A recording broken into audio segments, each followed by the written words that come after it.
Hi, Luke, congratulations. Just sum up how you're feeling after that performance. Yeah, really good. Except for that, that little bit of middle part of the game where I kind of felt like I was enjoying it too much and not very serious like I usually am. It maybe affected me, but apart from that, all the other part of it was really good. I think I take a lot of positive from that 138 finish. It was another clutch finish that I do so many times, and it put me on the front foot again. Michael was on the front foot then, and if I miss that and he takes out 8-7 down after being 7-3 up, it can play on your mind. So yeah, that was a big shot, and I managed to really follow up with some good legs afterwards.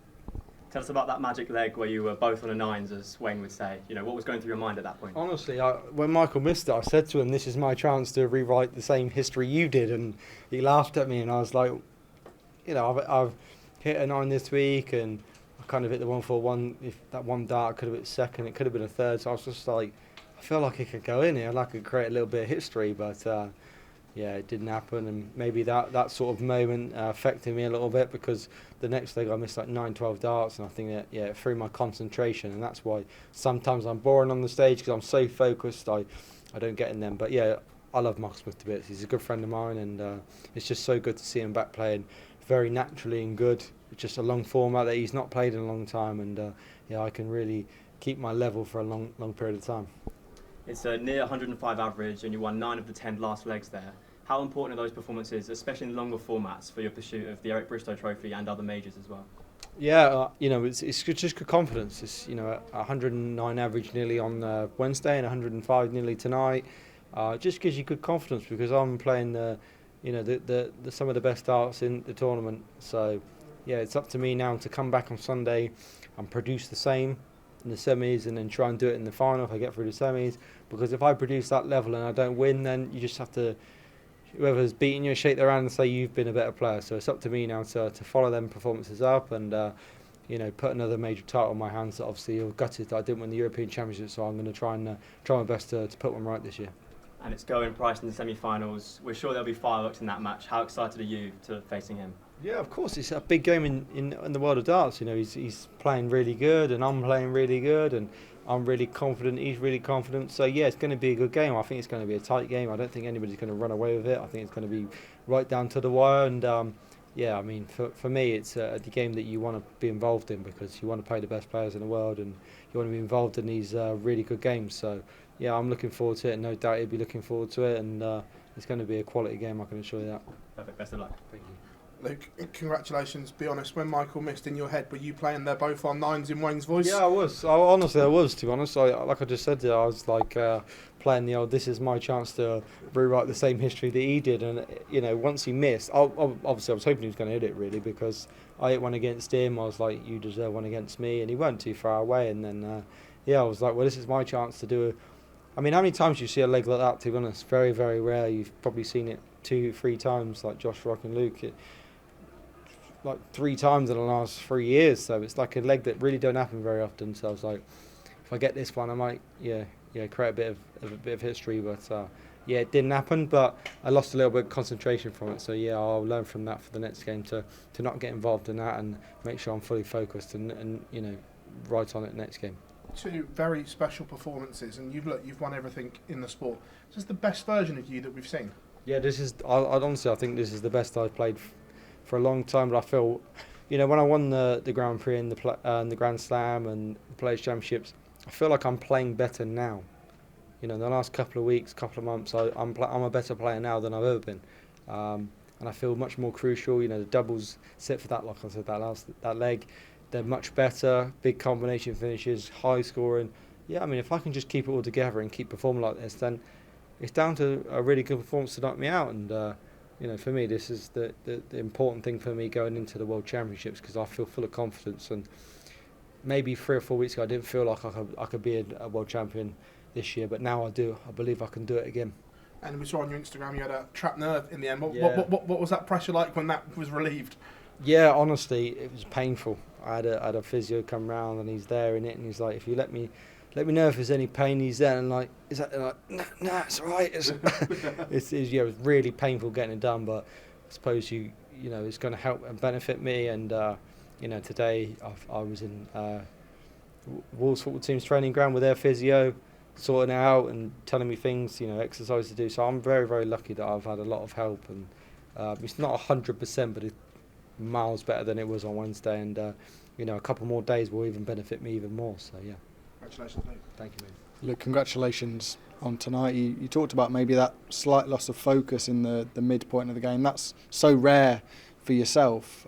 How did you manage to get that back? Yeah, oh yeah, honestly, I felt like the focus went because like me and Michael share a great friendship, great relationship, and that big leg was just one of them ones that don't happen very often. So I kind of, when it was over, I think I was still high on it, and then obviously I was throwing a few really stray darts. They weren't really going in right, and for me, I thought to myself, you really need to get yourself back on the wagon here, because if you keep letting him win legs, he's going to get confidence from it. And that's just something I do in it, that 138, big shot at the right time. It really helped my confidence, and then like you see from that, I really pushed on. You said after the second round that you weren't planning to practice between the second round game and your quarter final. Was that how it ended up being? Yeah, it did. Yeah, I didn't throw a dart, and even though I was confident coming into the day, it's like I don't really know what's changed. Last darts I threw was the last dart I threw against Yoan on Wednesday. First darts I threw was in the practice room today. It's like, you don't know, is it going to go good? Is it going to be really bad, even though you're confident? But yeah, they were much more natural. I wasn't like really struggling, half an hour to get myself in the rhythm. It kind of was natural. So yeah, of course, more physio tomorrow. And then come here Sunday, and I feel like I should be really near 100%, which is when I'm at my most dangerous. On the theme of injuries, did you see towards the end of the match that Michael Smith cut his head on his dart, I believe? I didn't see it until actually the last moment, when I shook his hand and stuff. I said to him, what have you done to your head? And I can't remember what he said, but it was like he had a couple of cuts on his head. I didn't punch him, so I didn't give him an uppercut. But yeah, it's probably something, frustration, I don't know, but fair play to him. He played a really good game tonight, actually. You have to give him a lot of credit. It was just, in the end, he kind of just dwindled a little bit, and that's just like, for someone that's not been at this level for a long time, being in these big formats, it can be harder. So, but yeah, credit to him. He was on it. He was right by my tail for most of the game. Now I just managed to keep a high level up for the whole of the game. Okay, well done tonight, Luke. Cheers for your time. Luke, well done on that win. When we spoke to you in Australia, you said that you'd been struggling and not being quite as sharp since the Premier League, and now you're saying that this is the best version of Luke Humphries that we've ever seen. What's changed in those past few months? Yeah, just playing more. I think since the Premier League, I probably was like having little gaps for like 9-10 days where you're maybe practicing 1 or 2 days, and then you're in a tournament and it's not going good. And I just think that when it's like full on and I'm playing all the time, 4 or 5 days a week, I know I've not done great, but in the Pro Tours, you're just practicing there, you're practicing 2 days here, you're playing a couple of exhibitions here. I just think when I'm playing a lot, I feel really smooth, really good, and changing my throw a little bit to a slower version, I just feel much better, and I feel like this is something I'm going to adapt to my game full time. I think that it suits me more, and I throw more meaningful. So yeah, I think for me it's definitely the change of the rhythm that's helped my game as well. Even though you've won so much, it's not been that long that you've been at this elite level, say 2 years or so. How do you think that you're learning in that time? And you've still got a lot to learn compared to these other guys. I mean, Gavin Price won his first major years ago, and yet you're world number one and still relatively inexperienced at this level. Well, of course, kind of. I think for me this is like still a new experience, because I'm still making these last stage of tournaments like just over 2 years later. But you can learn so much in such a short period of time, and I feel like I feel, even though I'm not that old yet, I feel a senior player. I feel like I've been around for about 20 years and kind of haven't really. So I've learnt a lot, and I'm still learning. But I think when I'm in these big major tournaments, as you've seen over the last 3 years, I managed to perform at the best of my abilities at the right time. And this is when you want to be playing well, because, like I said, I feel really good now. I feel really confident. I feel like I can go into that World Championships and become a world champion again. I really believe that, but I didn't believe that 4 or 5 weeks ago, so I wasn't playing well enough. Now I do, which is a dangerous version of myself. From what we've seen over this past week, and you are still the world number one, are you the man to beat so far in this tournament? Yeah, I mean, of course, I still am a man to beat. I think a lot of attention goes on so many other players, but me and Luke are the two that perform the best all the time. So, of course, we are the two players to beat. You know, of course, I'm really gutted that I didn't win the European Championships because as much as I want the better player, I felt like I had an opportunity to do that. And, as you know, the last few years, me and Luke have pretty much cleaned up most of the tournaments. So, I don't think I'm the man to beat. I think there's obviously two of us that the men to beat. So, I still feel I'm a part of that. And, I still believe I can go up on that stage and perform at a high level for a long period of time, which is something that a lot of players can't do. So, I'm in this new territory now where I feel a lot more confident about my game, and I'm just trying to relax and enjoy it a lot more than I have done over the last few years, because when I'm relaxed, like I said, I'm probably dangerous. Well done today, thank you. Just on that, when you're on the stage, you said that Luke Littler, you believe he has a higher ceiling than you. I don't think that's something you've ever said about him before. Why do you think that? I think you just say things in the moment, but I think his ceiling is like a lot more consistent than mine.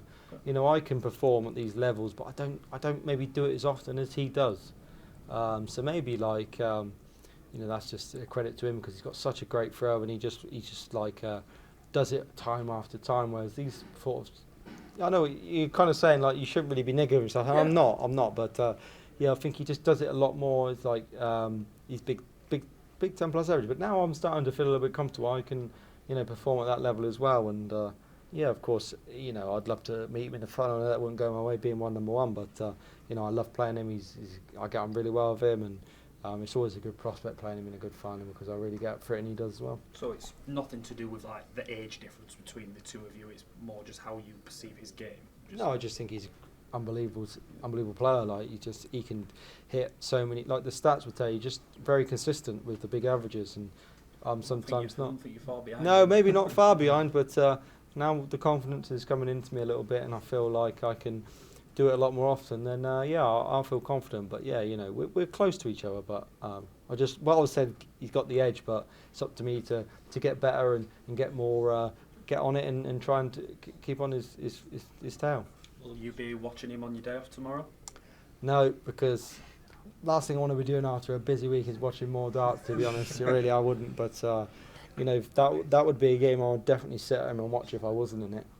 It's going to be a cracking game, and Josh is a great player as well. He's going to have to find. I did watch yesterday. He's going to have to find a little bit more than what he did yesterday.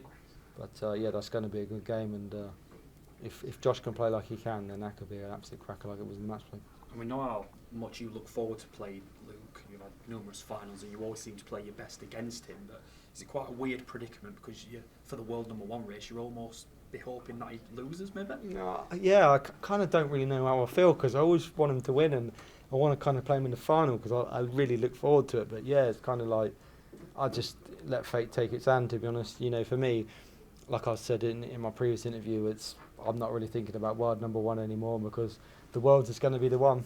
If I'm stood here, the Grand Slam champion, but not world number one, I'm sure I'll be more happier, because I play this game to be the major champion. I'm not here to just be world number one. So if I can win, then I put myself in a good state going into the Worlds, and if I can win that, then I'll win it back anyway. So I think for me myself, I have to win the Worlds to be world number one. If I don't win the Worlds, then I won't be anyway. So this is all just like a little bit of a free run for myself. Last one or two, please, guys. Luke, just saying that you've done floor events and you've been enjoying it, and it's obviously helped you with your consistency here. Do you reckon next year you'll take that in, a lot more players' championships, try and get involved a lot more?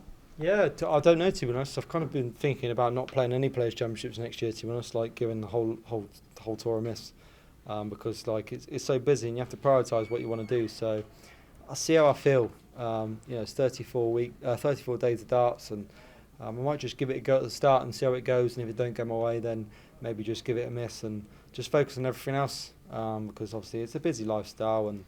Not too busy. I see, like Michael Smith said yesterday, he's right. You can't moan. We're kind of blessed to be involved in so much darts. So it's not like I'm moaning. It's just might be my decision to be. Do you know what? I might just spend them 34 days at home and miss one big tournament to sacrifice it, and I'll see how it goes. But I do enjoy playing on the Pro Tour still a little bit. But yeah, it's hard because when you're playing on the big stage, I play my best. When I'm on the floor, I just don't. So it's harder for me. Thank you. Luke, you seem to be peaking just at the right time, going into the busy period of darts with the three majors. Do you think the changes that you've made to your throw, as you said in the interview on stage earlier, do you think that's something subconscious, or was it just something that you felt you needed to do? It was a little bit subconscious. I feel like sometimes when I'm throwing, I throw too fast, and I don't really have that right rhythm. It's kind of, I'm just rushing them up my hands, and when I've slowed down the throw a little bit, I feel like they're a little bit more meaningful. So as soon as that first dart goes, and I with this slower approach, I feel more confident that I'm going to fill it up and hit 180s and 140s more often. So it's just something I'm going to adapt my throw to for the rest of, the future for my life now. I feel like this really suits me. And was that something that you worked on by yourself, or have you been working with other people on that? No, that's just a conscious of myself. Sometimes you learn things on your throw a lot. I change my throw pretty much all the time. There's so many players, I think if you ask them, they do like they adapt little things. You kind of hold it in your finger here, then it's here, then it's here. You just change different things. I feel like just me slowing it down a little bit is working at the moment. If it doesn't work in a couple of months, then I'll go back to throwing fast. But it's just an adaptation of my game that I'm going to, hopefully make me a better player.